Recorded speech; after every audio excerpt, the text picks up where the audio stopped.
Growing up, I was never really around hair that looked like mine.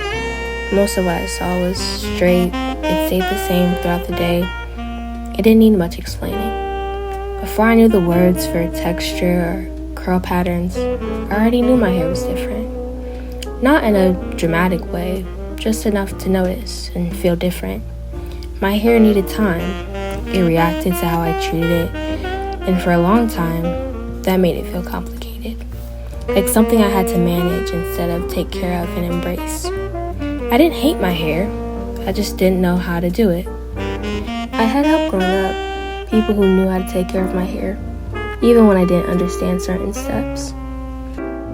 But when it became my responsibility, I didn't know what I was doing.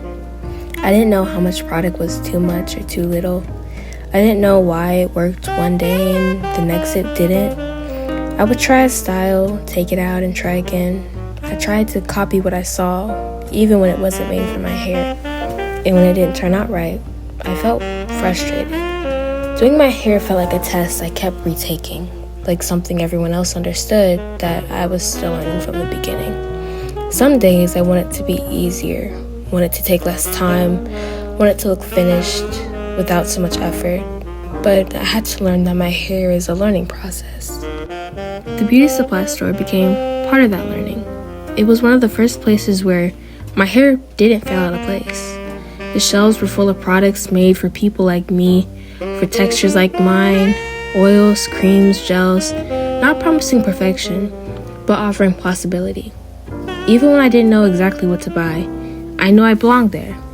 Every aisle was a line of answers. It wasn't just a store, it was a place that understood what my hair needed. It was quiet in a way that mattered. A quiet that let me focus on me, on my hair. Everything my hair could need was there. Every curl, every coil, every braid, every strand. It reminded me that my hair had a place, that it could be loved, understood, and nourished. Every bottle, every jar, every shelf was a small promise. A promise that my hair was never wrong. A promise that I could learn to embrace it. A promise that my hair could be beautiful exactly how it was.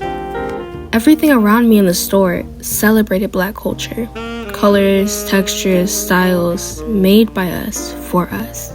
In other stores, I'd walk past rows of products that weren't made for me, then search for the ones that were, usually tucked away in a tiny corner, easy to miss or overlook. Black-owned brands were there, just never centered. But here, everything was different.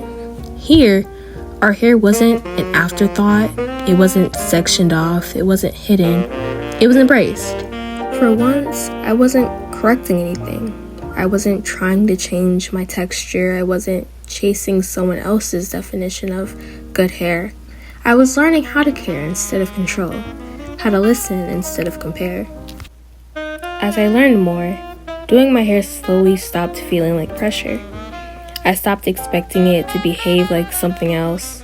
I stopped forcing it into routines that didn't make any sense. Some days my hair worked with me, some days it didn't. And I learned that both days count. I had to realize that my hair will never look the same as theirs because mine is different. In a good way, something to embrace and love, not to be ashamed of. And with that, something else shifted. I started spending more time with people who looked like me. People with different textures, different routines.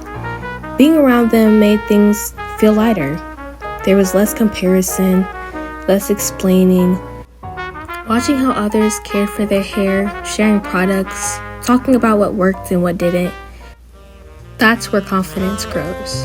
Not from perfection, but from community. Being surrounded by people who look like you does something quiet but important. It reminds you that your experience is normal, that your learning curve isn't a failure, that your hair was never wrong. Sometimes Black girl joy isn't loud, sometimes it's quiet, sometimes it's understanding what once confused you. This is my crown, our crown, and now I don't carry it alone.